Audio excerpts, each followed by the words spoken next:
It's a good day and a good life, mga kabayan, mga katusok. Itong inyong abang lingkod, si Angel from Saudi Arabia. Nagbabalik! Ito ang tanggap natin ngayon, isang hand bouquet. Mixed color baby roses hand bouquet. Kaya po sinimulan na nating hawakan at pa-ekis-ekis. Imimekos-mekos lang po natin ang ating bulaklak. Baby roses, 3 colors po ang combination ng ating baby roses. Meron po tayong soldagong nilalagay sa bandang gitna. Pandagdag effect or pandagdag design din po sa ating ginagawang hand bouquet. Simple hand bouquet lang po ang ating tanggap, worth 100 SR. Lagyan po natin siya ng lemonia at soldago nakasama. Ite-tape lang po natin sila sama-sama, naka-mekos-mekos lang po siya, naka-X, and then ikakat na rin po natin yung baba. Yung mga stem, sobrang stem, pantay-pantayin lang po natin siya para po magmukha namang magandang tingnan. Walang salasalabat na mga tangkay. And then magpupunas, and then magbabalot na tayo. White wrapping paper po ang kanyang request. Kaya panlagay na natin sa taas ng wrapping. Isang wool wrapping paper and then one wrapping paper pa rin po. Ito fold down po natin magkabilang side and then ilalagay natin sa taas. Mas mahaba doon sa nauna. And then magdi-design na rin po tayo sa baba. Nag-cut lang po tayo ng 4 na wool.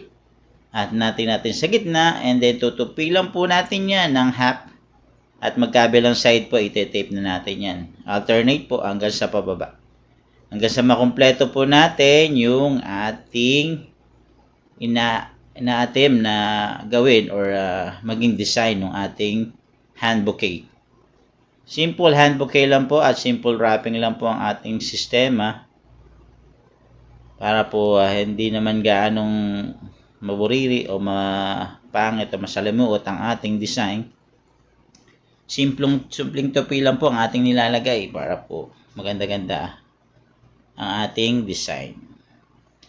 Yan po, malapit na po natin matapos ang ating hand bouquet worth 100 SR.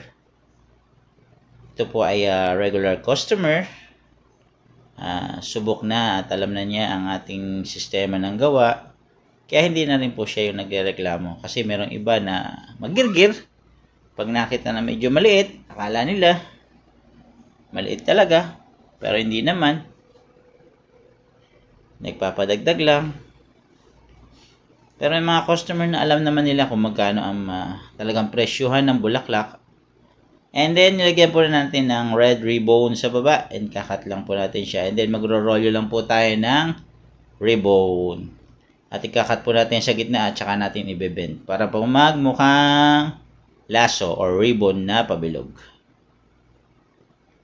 Ayan po guys, natapos na natin ang simple hand bouquet worth 100 SR. I hope po nagustuhan nyo ang aking simple arrangement ng hand bouquet. Mekos-mekos design. I hope po paki-like and share na lang po at paki-follow na rin po ako. Konting lambing lang po ng inyong kabayan florista dito sa bansang Saudi Arabia. Maraming salamat po at God bless you all.